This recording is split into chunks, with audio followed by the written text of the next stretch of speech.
Good evening and welcome to another episode of the Love Zone. Greetings in the name of His Imperial Majesty. It's Got Talk. Welcome and thank you for joining us. Unfortunately, Yvonne Michelle couldn't be with us tonight, but joining me on the Love Zone is a radio presenter, a singer, a songwriter, a mother, a royal empress, and an absolute goddess. Welcome, the Queen, Laline. Thank you. That's some introduction. Thank you so much for joining me tonight. And may I just start the show by saying you look absolutely impeccable, my darling. Thank you. I'm gonna have a hard time concentrating tonight, So but thanks for joining us. Yeah, thank you very much, and we're gonna be chopping it up in a little bit. So for those that thank you for those that are joining us for the first time. A shout out to all our regular listeners. So just to give you an overview, the Love Zone started by just dissecting the 5 languages of love. The 5 languages of love is a book written by an author, and this gentleman starts to explain the dynamics of the way that we communicate our love towards one another. And as you know, we can be in relationships, but we can communicate the language of love completely differently. So over the last few shows, we looked at the 5 languages of love.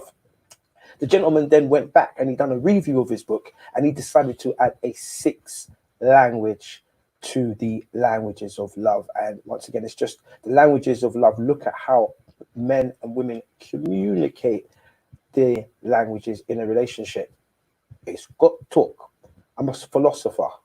I'm an urban motivational speaker. And I looked at the 6 languages of love, and unfortunately, I decided that the gentleman, even though he done a good job dissecting and breaking down model thinking of how we can understand our partners better, I believe this gentleman missed the trick. So last week on the Love Zone, It's Got Talk, I revealed the 7th language of love, which I entitled sex. Now this opened a very, very interesting can of worms. And as I went on to break down on last week's show, sex itself is broken down into many categories. And I gave a few examples, because it means different things to different people, and different things are important to different people when we talk about sex. So there's things like frequency, and then we also look at intimacy. But what was really interesting is all of the comments that I got from the guests and the listeners, both online and offline on the social media. Shout out to everybody that's been following us on the social media. You can follow me at Ace Got Talk on the Instagram. And what I really loved after introducing Ace Got Talk, I'm a thought provoker. After introducing the 7th language of love to the listeners, sex, what I found the most common denominator that kept filtering through in the comments was so many people, both men and women.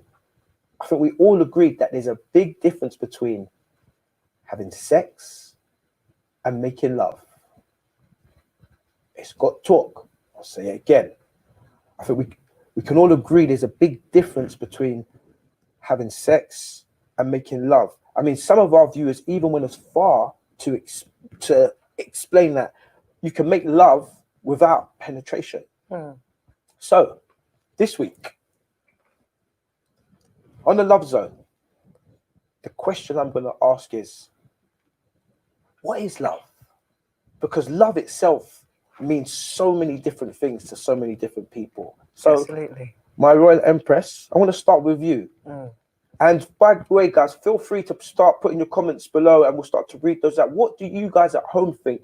What is your definition of love? We looked at the languages of love, but what is love? How do we define love? My darling, what does love mean to you?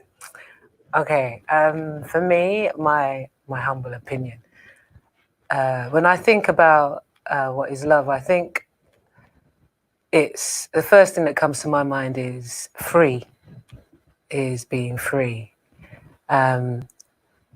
Understanding self, and accepting self. Because I think love has to start with you. You have to love yourself first and foremost. Because once you can do that, you can then love others, because you have an understanding of yourself. You know how to forgive yourself and accept yourself, understand that we're just humans on this planet and learning and making mistakes, and that's okay. And when you can do that, it's easier then to love somebody else, because you will be more accepting of them and understanding of them. What I think is that a lot of people don't understand themselves, don't accept themselves, and don't love themselves. And they find themselves in relationships with people and don't even actually understand how they've got into it, what's happening in it. They've lost themselves even more in a relationship, because then they start to embrace that person's wants and needs because they don't actually know who they are. So yeah, I think for me it's about that freedom and awareness and understanding of self. Interesting. Interesting. I've got a little clip I want you to take a look at. Yeah, go have a look at this clip, and then after this clip, I want your feedback. Okay. Interesting. What's your thoughts? I think it's just confirming what I said, really. People not understanding themselves and engaging in relationships without understanding themselves, and thinking that to be with somebody and to make love with them and things like that, that is what love actually is. When really that having sex or making love with somebody and joining like that is the thing that should come after you know who you are and you know who that person is, and you've connected with that person. So I want to ask you a question. In your opinion, there's no right or wrong. Can love only be reserved for intimate relationships? When you say love reserved for intimate relationships, are you just for the man and woman we're talking about now? Yeah, because a lot of people they love and intimacy for some people it becomes as one, and there is no differentiation between the two. And I think, just as we explored last week in relation to sex and making love being two different things, and you can make love to somebody without penetration. Yeah. I think love and intimacy is also two different things. You can be intimate with someone but not necessarily love them. Likewise, you can love somebody and not necessarily be intimate. Well, when you're saying intimate, I think people, well, for me, confuse the word intimate. For me, it's you're being sexual. I don't think that's intimate, because intimate is knowing someone, knowing you, knowing yourself, and knowing someone. That's intimate. Deep. So it's different. You can have sex with anybody and have sexual relations with anybody without being intimate. Deep. Yeah. Deep. It's funny you said that, because I remember Yvonne Michelle said something similar last week, and she talked about, when we talked about intimacy, she said, into me. See. Into me, see. So what you're actually doing is seeing into yourself and then allowing somebody to see into you, into me, see. So see who I am, what makes me, what I consist of. Yeah. Brilliant. And then I always say, a woman, it's very internal. Sex is internal. Yes. Something's going into you. Yeah. So you shouldn't allow anything into you that you don't know what it consists of. Deep. You don't do that with food. Deep. You like to know what the ingredients are. It's powerful. And so you should with the person that you are letting into your body. That's deep. That's very powerful stuff. And I like that. Into me, see. Yeah. So it's mad, because we're unpacking this. You know, I started off last week by saying sex, and we distinguished that sex and making love is two separate things. And now we're breaking it down. It's like splitting an atom down to the proton, the electron, and the neutron. They're all different components. So you've got love, you've got sex, and now you've got intimacy. So we know what intimacy is, and I like your definition on that. And I don't think we need to elaborate for the audience what sex is. So back to the question on tonight's show. What is love? As I said, I think it goes back to that knowing of yourself and acceptance of yourself. Because if you just want to have sex with somebody and that's the kind of person that you are, and you know that about yourself and that's what you're happy doing, then that's fine. If that's all you want, then that's fine. You accept that about yourself. Yeah. But then if you want more than just the physical, sexual, and you actually want to be intimate with somebody, then you have to be truthful to yourself about that and to the person so that they know what you're actually seeking in that relationship. Yeah. So I like the fact that you started with self-love. Yeah, it has to be. I think everything starts with self-love.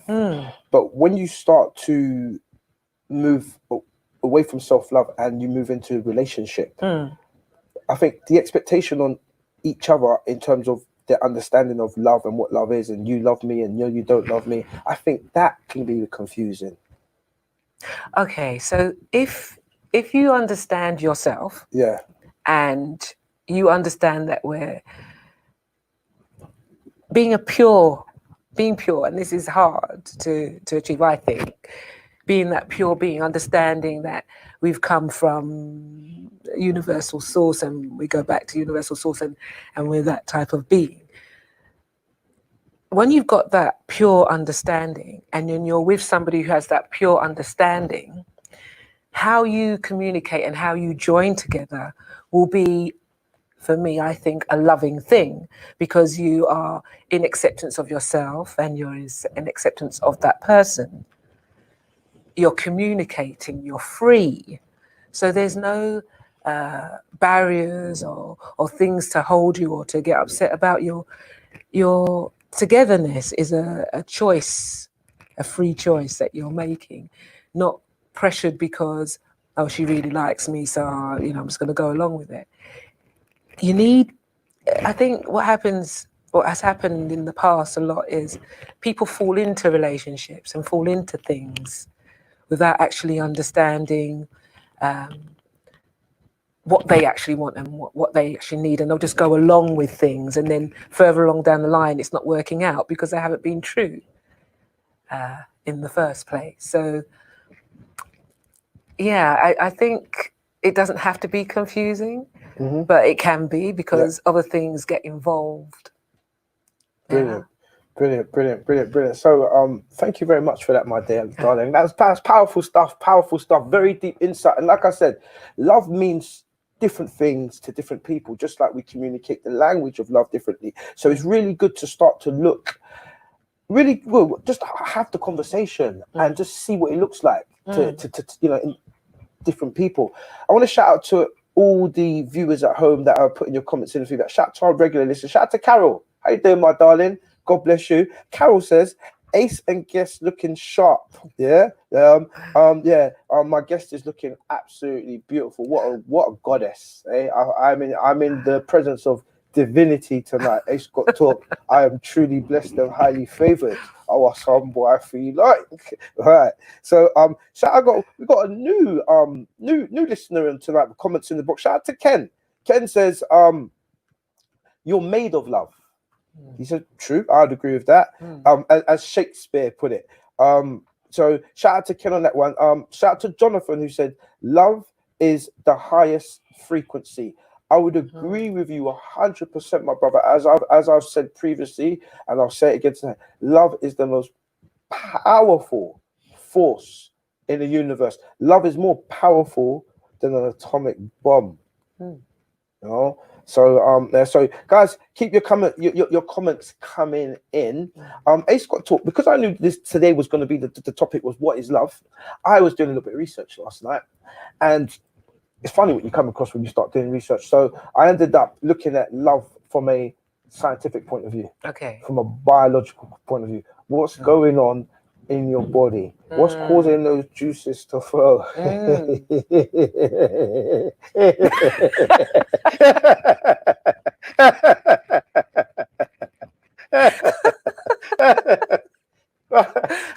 and it turned out, right, the culprit here, who's responsible, right, for getting me in a holy pot trouble, it goes by the name of oxytocin. Yes. Yeah. Yes. And before I get myself in any more trouble, we'll have a look at a clip, right? And we're gonna have a little chat after this one. Okay.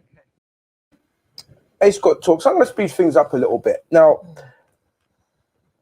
we know that people evolve and people change over time, you know, and I have noticed a lot of trends. I've noticed people get together, get married, settle down, have long-term relationships, and people grow apart for many reasons. People, and this is quite common, people to meet people that they're on their second marriage, third marriage, etc. It's fine. Relationships don't always work out, but just like people evolve and change, I think love can grow, evolve, and change, and people grow in and out of love. In fact, one of the comments that just came in, shout out to Kevin. He says, "Love is that which changes. It's not underpinned." So my question to you, my next question is, how can you make love last a lifetime? And I'm going to throw that out to the audience as well. Kev, Carol, help me out here. Ace Got Talk. The question tonight is, how can you make love last a lifetime? I've got some comments below. Sweetie, talk to me. How can you make it last a lifetime? You're saying love lasts a lifetime, not a relationship lasts a lifetime. There's a difference, because you could always love somebody. Yeah, I don't think you can make a relationship last a lifetime as one person. That has to be both of you actually want to work at that to make that work. Because I can't just be in a relationship with somebody and I just want you forever and you don't want me.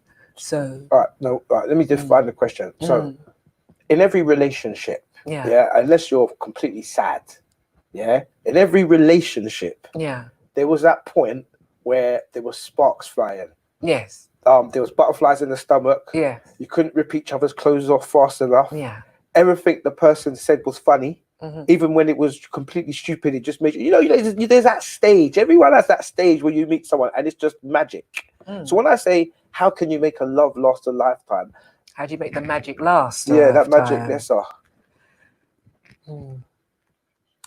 I think, I don't know.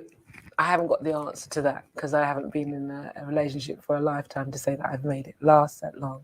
But I guess what I would want was have a relationship that you like that person's your friend, and you like that person and you like doing things with that person and doing things separately.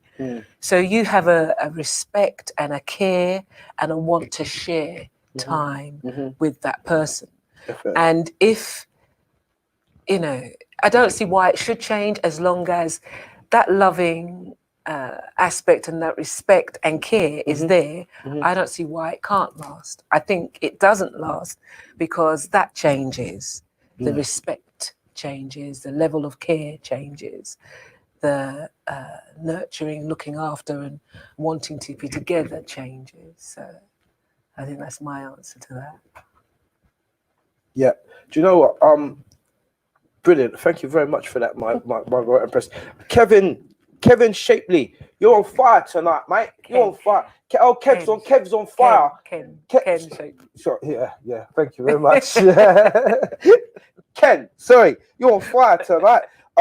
Ken says, because the question was, how do you make love last a lifetime? Ken says, by staying in its grace moment by moment. And I couldn't agree more. That is something that it's as hard to do as Kung Fu. It's as hard to do as yoga. It's as hard to do as an Rubik's Cube. Living in the moment.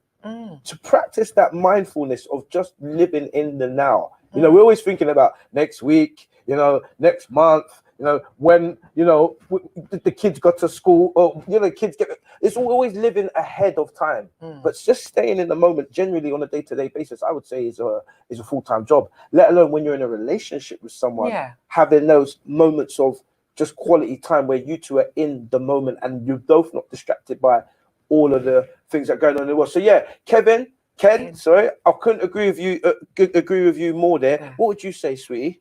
Yeah, it's a shared experience. It is a shared thing. So yes, it's got to be in the moment. As long as you both want to be in that moment together.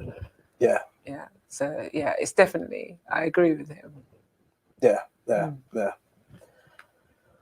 All right. So dilemmas, guys. It's got talk. We're doing relationship dilemmas. You know, the show's about love languages. If you've got any dilemmas, ask Ace.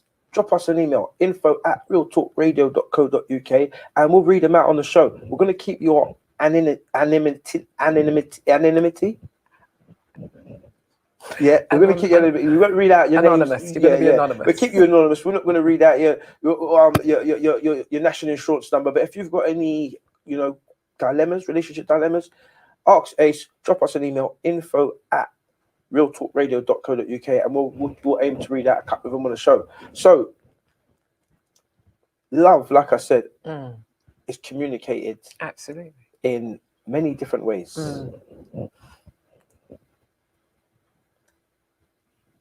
Question: can you love more than one person? Yes.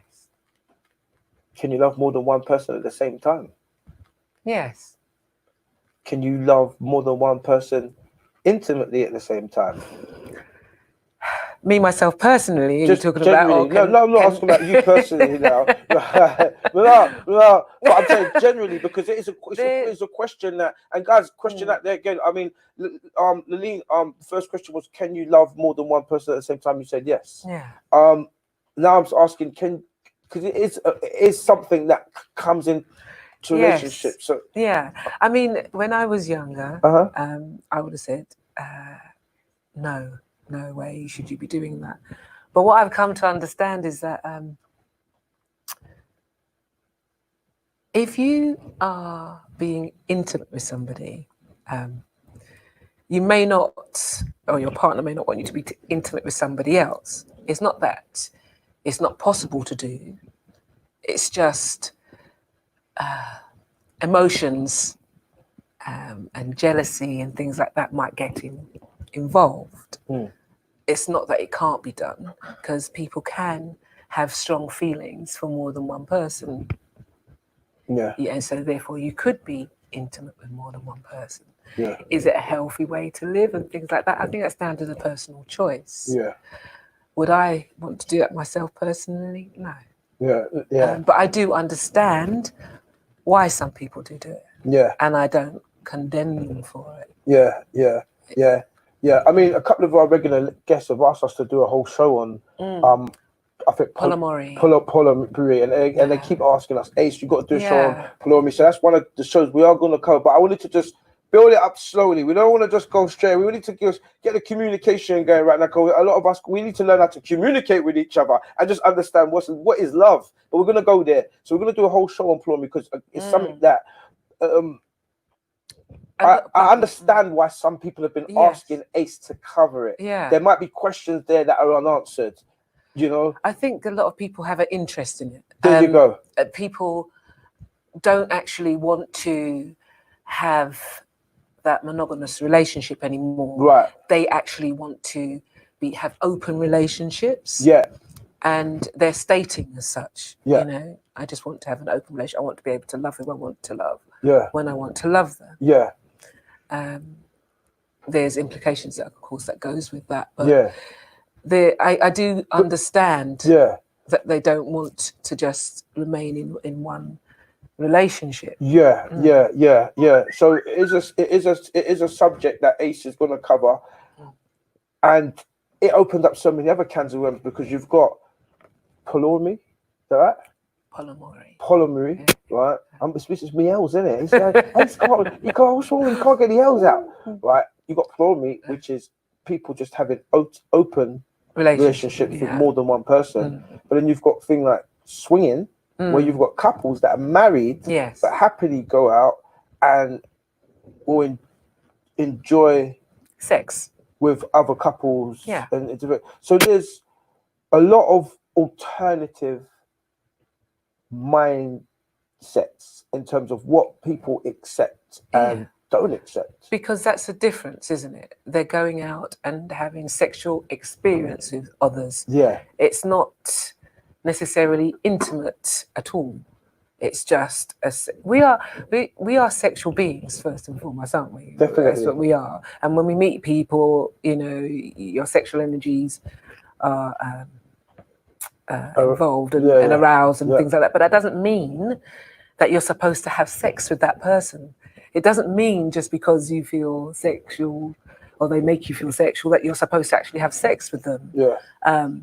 But when people are going to places like swingers, that is actually what they want. They want to have sexual experience with other people. And as they're going as couples, it's what they both agreed to do. Yeah. Does it work? It's working for them. That's fine. There's cases where it doesn't work because then emotions and jealousies get involved as well. So it's all about agreement, that communication, and understanding self again, and why the need for those things. And if you're both in agreement that you both need it and that's what you want to go and do, then who's to tell them they can't? Interesting. So shout out to everybody that's got your comments coming in. Really, really appreciated. So like I said to you guys, last night I was looking at love from many different angles. Right? And Ace got talk, I'm a psychologist. So I had to go back in time. Where do we first experience love? When in this human form when's our first experience of love? When do we first get the concept and the emotional understanding and bond that comes with as love? A friend, I think they've mentioned, Ken's one of my friends, and Jonathan, they've both mentioned today, but sent me a clip, and it was a great affirmation.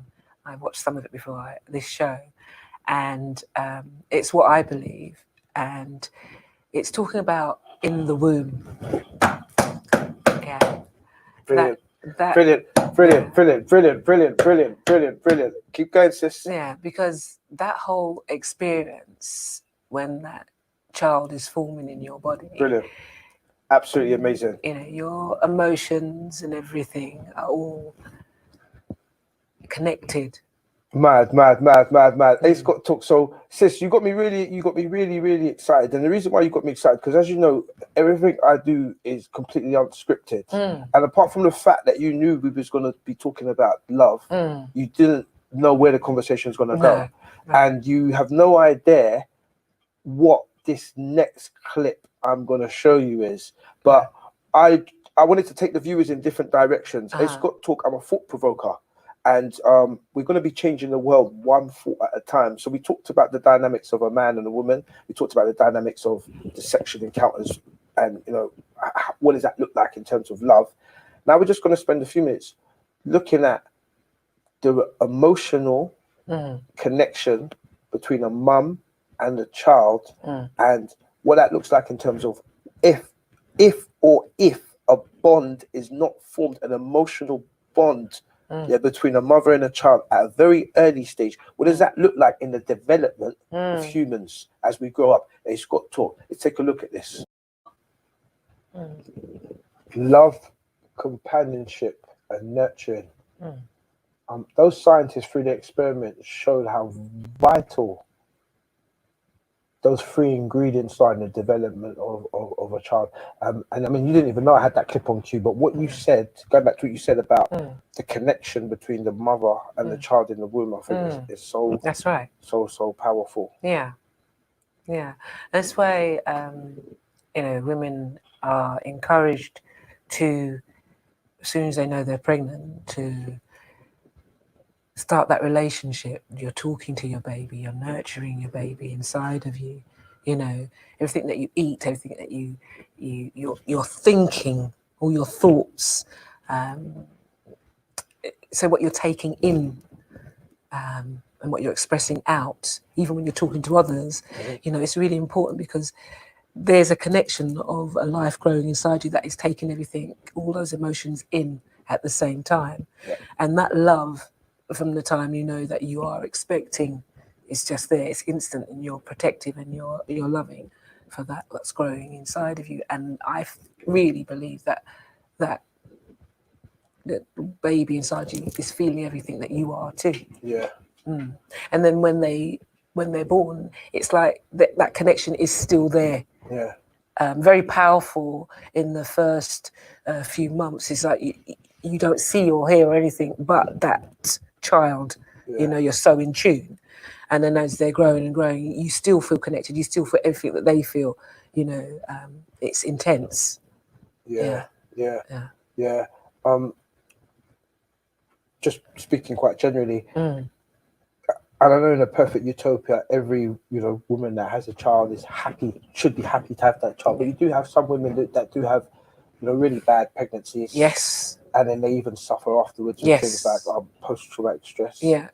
No, it's postnatal. Postnatal, yeah. Postnatal.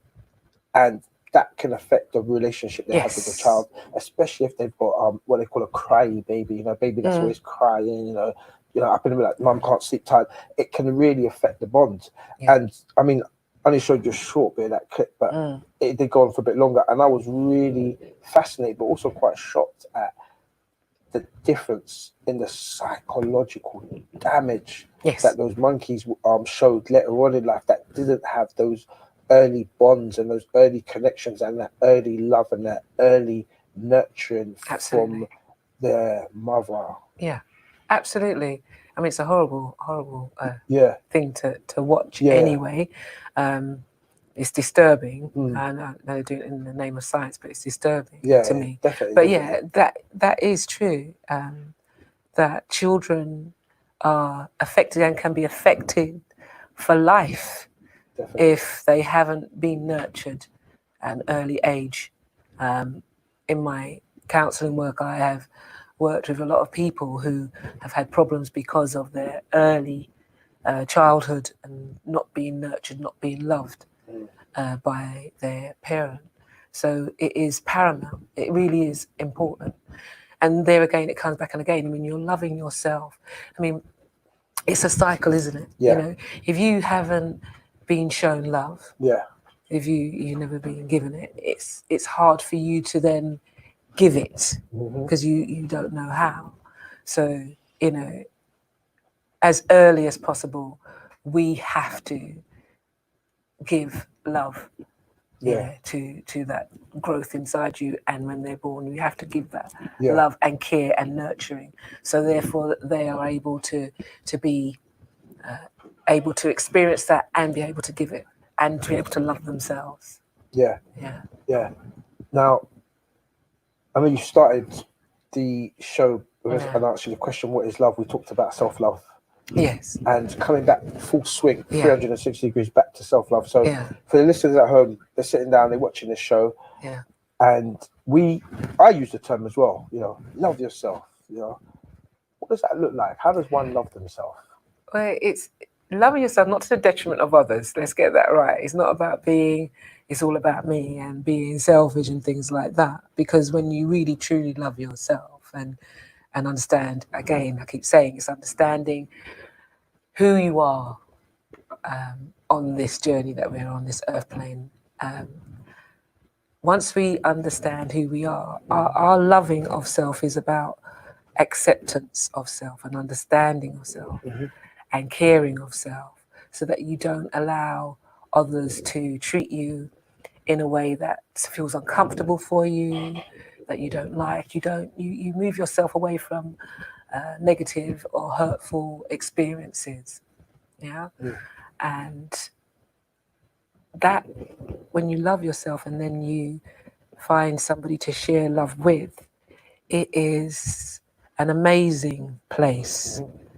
Because, as you know, when you love your children or when you love your friend, that energy, that energetic feeling, that oxytocin that you get is mind-blowingly amazing. So imagine sharing that with somebody who's on that same wavelength with you, you know, who's going to be caring and loving and nurturing. You know, it's going to be bliss.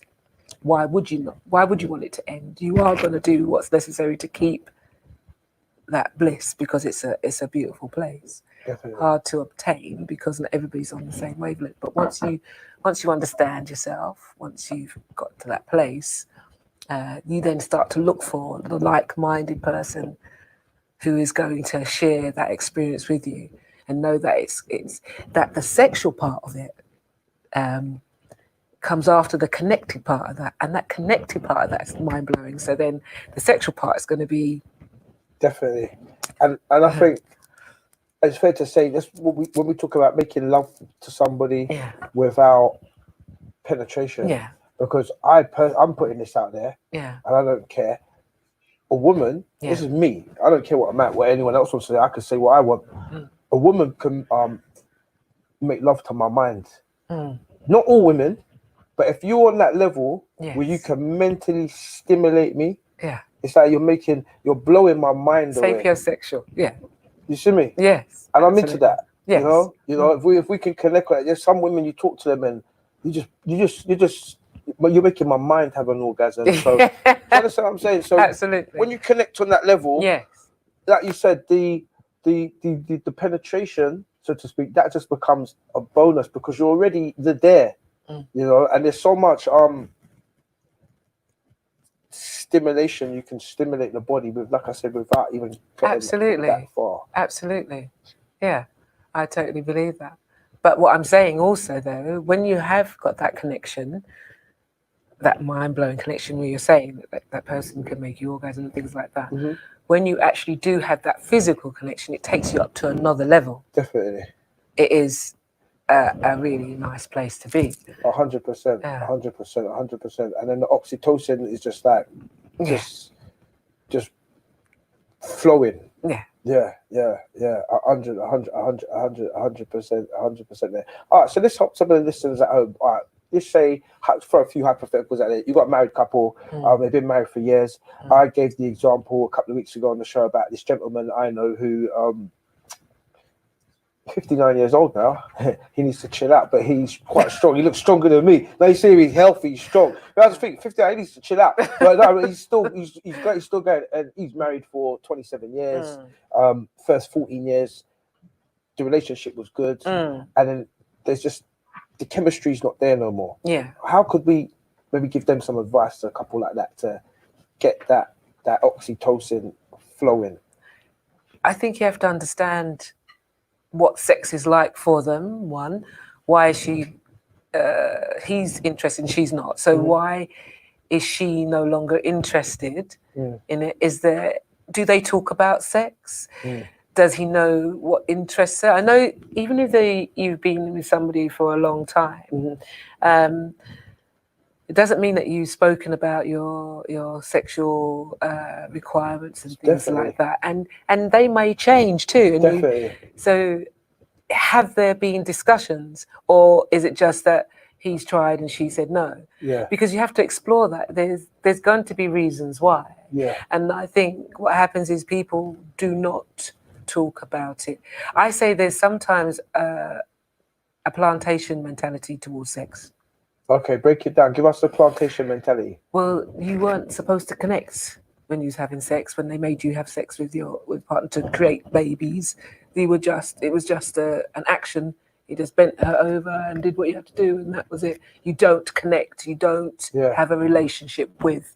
Yeah. So if there's no connect, there's no talking about it, it's just a sexual act. Yeah. There is no intimacy in that. Yeah. So although you're married, it doesn't necessarily mean because you're married and having sex that you're intimate, Yeah. because you don't understand or know what actually makes that person tick, Yeah. and what makes them tick sexually, and what makes them tick sexually may change over time. 100%. So it's something you have to keep talking about. Yeah. But people, there's a bit of a taboo sometimes on talking Yeah. about sex. Yeah. Sex is one of the most natural things that we do. Yeah. So it shouldn't really be a taboo. Yeah. But it is. 100%. Because people don't actually like to express what their likes are, Yeah. what their fantasies are. But that's all part of it, because that's all part of who you are. And there's nothing to be ashamed of. It's just what you like. That's absolutely amazing. Yeah. Brilliant. And just to come in there, sister, and I think as men, because there's a lot that has come out over the last couple of weeks in these shows, and I think as men, it's fair to say that sometimes, and it's off the back of a comment, that sometimes we're on this thing where we're like, oh, me and man, and this is how me do my thing. You understand? You understand what I'm saying? Why? Me do my thing like this. And you bring that to every relationship. That's because you don't understand yourself. But, and also understanding what came out a few weeks ago is that every woman's body is different. Yeah. And how you deal with one woman and her body is completely different to how another woman might, what her body dealt with. Yeah. And it's understanding those differences. Yeah. And it's not just everybody's body's different, it's everybody's sexual experience is different. Teach. So, you know, what worked with, you know, Sarah may not work with Jane. Do you know what I mean? Because Definitely. we're different, and what our likes and our wants are different. And for a man to just say, this is how I do things, he's doesn't understand self. Yeah. He's not aware of self. And it's going back to that. He doesn't actually love himself, because he would want to have an experience where he is pleasing and being pleased. So if he's going into that sexual relationship with, you'll just accept what I'm going to give you, he's not really on that path of knowing who he is really, or what he's here for. That's one way to put it. I mean, I would say that, just like you gave the analogy of the plantation mentality, I think, and I'm just talking generally, Yeah. some men, you know, there's a stereotypical image of a man, and a man should be a particular way. Yes. So men usually go into the bedroom with, I'm a man and I should be like this, without really taking time to understand a woman and how sensual she is, and the way that you need to connect with her sensually before you just... Do you understand what I'm saying? Yeah, what you're saying, he's just going there to have sex. Yeah. He's not looking at this intimately. Brilliant. He's not, because he doesn't understand her, and he's not even asking about her. Yeah. And he's not even trying to understand her. Right. So he's just going to have sex. Yeah, right. And then I would say, just go a bit deeper. There can be particular situations where you could be with a partner for years. Yes. And you still haven't gone past. No, exactly. It's just, you're just still going in and having sex. You haven't actually never connected absolutely really intimately. Yeah. Do you understand me? That's what I mean. But that's why people, or some saying, people don't actually understand themselves. Because you should know that every time that you are having a sexual experience, it should be an enjoyable one. It shouldn't be just a case of, oh, you're just closing your eyes and you know, and laying back. You should be enjoying it, or you shouldn't be doing it. Yeah. And you should want that partner to be enjoying it too, because that is part of the enjoyment, to know that you're both pleasing each other. Yeah. So the fact that you're not doing that means that you don't actually understand who you are. Yeah. You don't actually love yourself enough to say, I'm not actually going to just lay down with this man because he that's what he wants tonight.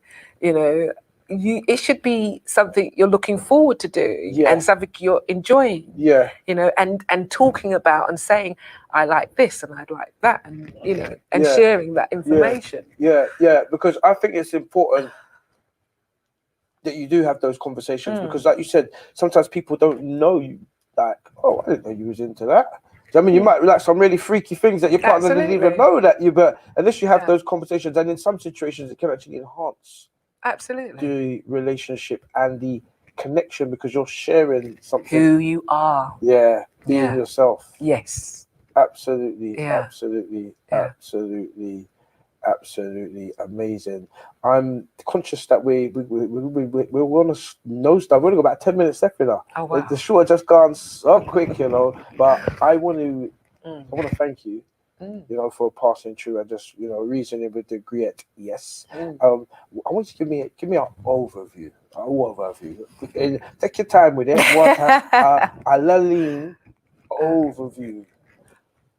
We talked about love. We talked about sex. We talked about intimacy. Intimacy. Into me. Yeah, everybody should want that person they're going to share their body and mind with to know who they are. Yeah. So you should want to have them into you, see who you are, what makes you tick, what brings you joy, what brings you sadness, connect with you on that level of knowing. Yeah. And then when you've connected on that level, that whole experience becomes loving because you've loved yourself enough to share who you are. They've loved themselves enough to share who they are. And then you've loved enough to come together and share that information with each other. So that whole experience lifts you up to not just this plain man, you know, you go out, meet a woman, this, that, and the other, and chat. You passed all that because you're actually working on a different frequency. I get it 100%. Yeah. Yeah. So I think if you want to have a good relationship, you want to have a long-lasting relationship, be prepared to know yourself, love yourself, be aware. Then whoever you're going to be with, be prepared to learn who they are, know who they are before you let them enter into who you are. This is brilliant. I want you to repeat that again for you. Know yourself, love yourself, be aware. You said you've got to know yourself, love yourself, and be aware. Yeah. And then anyone you're getting into, Yeah. you should be aware of them. Yes. Before they know who they are, before you let them into you. Yeah. Share that. That's powerful. Yeah. That's powerful. That's absolutely powerful. I think it'll make for good relationships. But I think when children are taught in school about sex and things, they're taught that that you have genitals, you have a vagina, and a penis, and they come together and make a baby. Yeah. There is no actual teaching about how that's going to affect them emotionally. Yeah. There's none of that. Yeah. And that is the key for them to actually understand what it all means, what's going to happen to you, what's going to happen to you mentally, not just physically. Yeah. What's going to actually happen to you mentally, what you're going to experience. Yeah. So you actually have that understanding of self. That is what should be taught first. Yeah, because I haven't touched on it today deliberately, actually, because I wanted to just float around the love aspect, and I didn't want to blur the lines with too much different information in the one pot. But we talked about intimacy, and we brushed over letting someone into you. We never talked about the spiritual implications that has on the being and the vibration, you know. So we won't touch on that today, but it's not just physical. It goes. No, but that's it. That's the frequency. That's what I'm talking about. That level that you go to. Yeah. Because it's a spiritual thing. It is. Because you're aware of yourself. Definitely. You there become aware of that person. Yeah. You are actually sharing that experience and connecting as one. That is it. And that's what I'm telling you. It's a different. It's a different experience than just having sex with somebody. When you're connected to somebody. When you're connected on that level. I 100% I share your sentiments 100%, and it's not everybody that you literally have sex with that you will necessarily have that connection with. No. There's a big difference between Yeah. act and the Yes. actual connection. Yes. You know what I mean? Yes. So that's very interesting. I know we're coming into the last 5 minutes. Mm. There's something that I always put out there, Mm. and I know you're a counsellor. Mm. Now, you might not necessarily be particularly a relationship counselor, but I want to throw it out there anyway. Mm. It's got talk. I always say that I always say that every couple should have relationship counselling prior to getting married. Yes. What's your thoughts on that? Yes. Yeah. I mean, there is, when you do get married, there is a few sessions you used to have with the minister Yeah. who would talk to you about relationships and things like that. But again, it comes back down to that same thing. Before marriage, you should explore who you are yourself. Then explore who each other are. Yeah. But that doesn't happen. No. You meet someone, you think, oh, I fall in love and this, that, and the Get other. married. Work it all out afterwards, isn't it? Because you're going on with that emotional, you looked at someone, you liked what you saw, sexual and all that, without actually going to the other place of who am I and who are they and how are we connecting? Yeah. How are we actually connecting? Is it just on that, we like each other, we have fun and we have sex and things like that, and it's great, but who are we? Mm. That spiritual level. Mm. If you could have that conversation first and be able to identify each other, whether that is something, if you're on that, both on that same level, it might be better for successful relationships, I think. But you learn that a bit later on in life. I didn't learn that till later.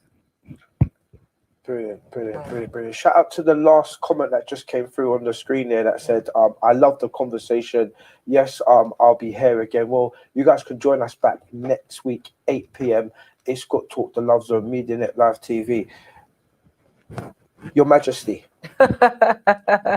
Queen, as the song goes by Junior English, Queen Majesty. I want to thank you for joining us today and sharing your views and thoughts, and just chopping it up on the what is love, and you've touched on some very, very, very interesting points, and you've also gone a bit deep on a few things as well. So I want to thank you for sharing with me. God bless you, and thanks for joining me on our MediaNet TV. My pleasure. It's been great. Thank you so Hopefully much. I can have the pleasure of seeing you sooner rather than later. In fact, what you doing after the show? Coming free, me don't rush to go home. Anyway, so still straight. Right, so London town, ladies and gentlemen, listeners, right, listen, I'm in the presence of divinity. Can you blame me? It's Got Talk.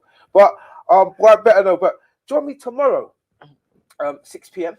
It's Got Talk, MediaNet Live TV, where I'll be here with two warrior sisters, and we're going to be talking about, I don't want to use the word practical solutions, but these sisters are coming in tomorrow not to play with it. They come in to lay it down. This is what we need to be doing right now. So Ace Got Talk, our Philly show, MediaNet Live TV, 6 p.m. every single Monday. That's the community show for us, by us, where we get the most influential members of the community, the unsung heroes, by the way. Not the big names that everyone knows about. These are the people that are doing the work on the ground that nobody really gives them any attention. Well, Ace Got Talk, every week I interview the most influential people from the community, and they come in and they tell their stories. So tomorrow I've got two warrior sisters joining me, 6 p.m. Ace Got Talk, our Philly show, MediaNet Live TV. And then join me back here next week, Sunday, 8 p.m. for another groundbreaking edition of The Love Zone with your boy Ace Got Talk. Salute.